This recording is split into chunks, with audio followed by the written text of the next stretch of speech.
This evening I'm going to make a chili ferment, which we've been really enjoying lately.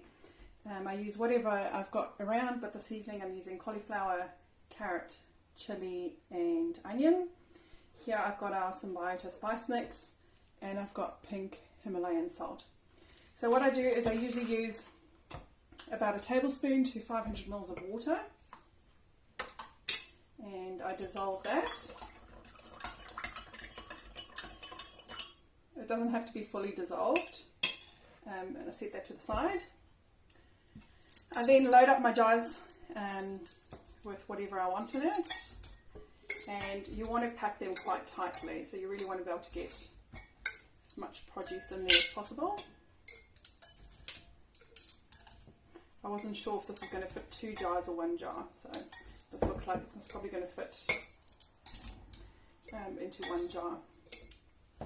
The more tightly packed you can get it, the better, because you don't want any oxygen bubbles in there.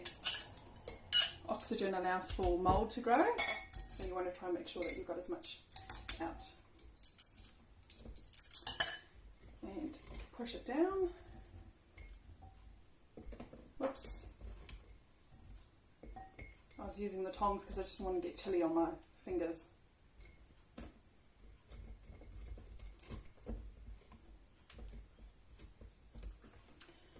So just give that another stir.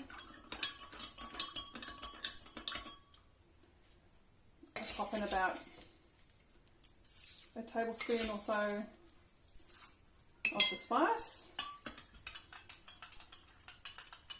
I should have most probably put it straight into the jar in case I've got leftover water instead of putting it in the water.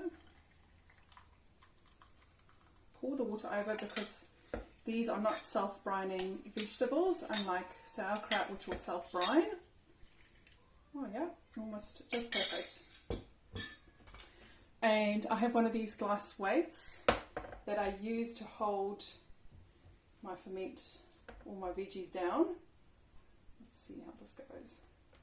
Might overflow. Never mind, I'll clean it up afterwards. So I'm just going to tip a little bit of that water out, because when it starts to ferment, the carbon dioxide will rise up and it'll bubble out. Just push it down as much as possible. I'll tip a little bit more out. And then I use my one-way airlock fermentation lid and the stainless steel band. These stainless steel bands don't rust, so they're really good for fermentation, whereas the usual metal ones rust really quickly.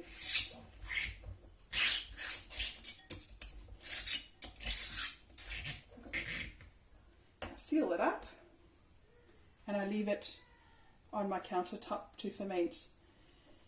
During autumn, this will most probably take about 2 weeks to ferment, but tomorrow you will start to notice the bubbles already coming up, and I'll show you that tomorrow.